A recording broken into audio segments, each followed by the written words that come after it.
Foreign policy से related इस समय कई सारी मेजर अपडेट्स निकल कर आ रही हैं। सबसे पहली अपडेट ताइवान को लेकर आ रही है।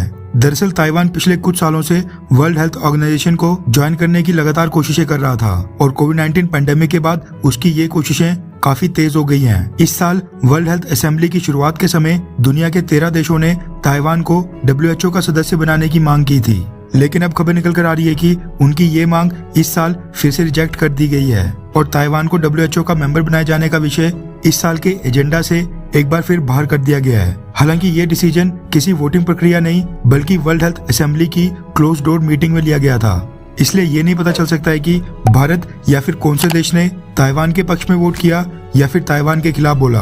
आपकी जानकारी के लिए बता दूं कि वर्ल्ड हेल्थ ऑर्गेनाइजेशन में कुल 194 सदस्य देश हैं, लेकिन फिर भी ताइवान को ऐड ना कर पाना ये साफ दर्शाता है कि WHO के ऊपर चाइना का कितना ज्यादा प्रभाव है। दूसरी मेजर अपडेट निकल कर आ रही है रशिया से रिलेटेड। रशिया यूक्रेन युद्ध को शुरू हुए अब 90 दिन यानी 3 महीने से ज्यादा का समय हो गया है और ये युद्ध अब चौथे महीने में एंटर हो रहा है। ऐसे में रशिया के जो दुनिया के बाकी देशों में डिप्लोमेट्स हैं उनके लिए रशियन प्रेसिडेंट व्लादिमीर पुतिन और रशियन सेना की यूक्रेन के ऊपर सैन्य कार्रवाई को डिफेंड करना बेहद मुश्किल होते जा रहा है, जिसके बाद यूनाइटेड नेशंस में तैनात रशिया के डिप्लोमेट बोरिस बोंदारेव ने पिछले कल रिजाइन दे दिया है, यानी अपने पद से इस्तीफा दे दिया है। इस्तीफा देने के बाद रशियन डिप्लोमेट ने बोला है कि रशिया के डिप्लोमेट के रूप में मेरे 20 साल के लंबे करियर में मैंने फॉरेन पॉलिसी में कई सारे बदलाव देखे, लेकिन 24 फरवरी जिस दिन रशिया ने यूक्रेन के ऊपर हमला किया उससे पहले आज तक मेरे को अपने देश के ऊपर कभी शर्म नहीं आई। रशियन डिप्लोमेट ने कहा कि रशिया की फॉरेन मिनिस्ट्री में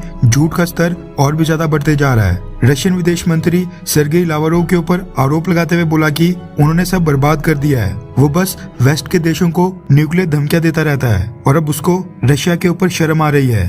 रशिया के लिए अब चिंता की बात यह है कि इस घटना को देखते हुए और भी कई सारे देशों में पोस्टेड रशिया के डिप्लोमेट्स इस्तीफा दे सकते हैं। तीसरी मेजर अपडेट निकल कर आ रही है नेवल वेरिएंट के फाइटर जेट्स को लेकर। हमें पता है कि दूसरे एयरक्राफ्ट कैरियर INS विक्रांत के लिए हमें नेवल वेरिएंट के फाइटर जेट्स परचेज करने हैं। इसके लिए अमेरिका की तरफ से पिछले कल 2 F-18 super hornet fighter jets Bharat में लैंड हो चुके हैं और वो गोवा बेस्ड फैसिलिटी में इंडियन नेवी के अधिकारियों को डेमोन्स्ट्रेट करेंगे कि क्यों भारत को राफेल M की जगह अमेरिका से F-18 सुपर हॉर्नेट परचेज करना चाहिए। चौथी मेजर अपडेट निकल कर आ रही है श्रीलंका से संबंधित। दरअसल पिछले कल भारत ने एक बार फिर श्रीलंका की मदद के लिए मेडिसिन, फूड, डीजल और कई सारी राहत सामग्री के बाद 40,000 मैट्रिक टन पेट्रोल भेज दिया है।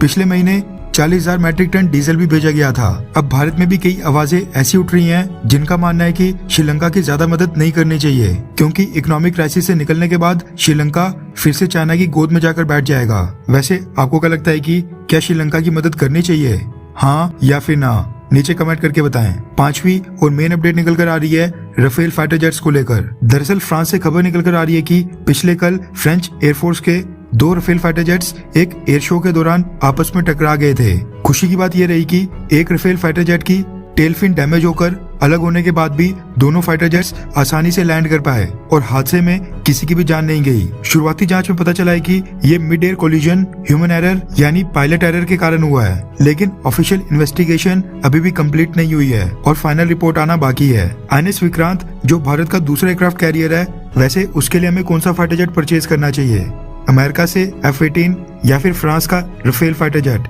नीचे कमेंट करके अपनी राय जरूर बताएं।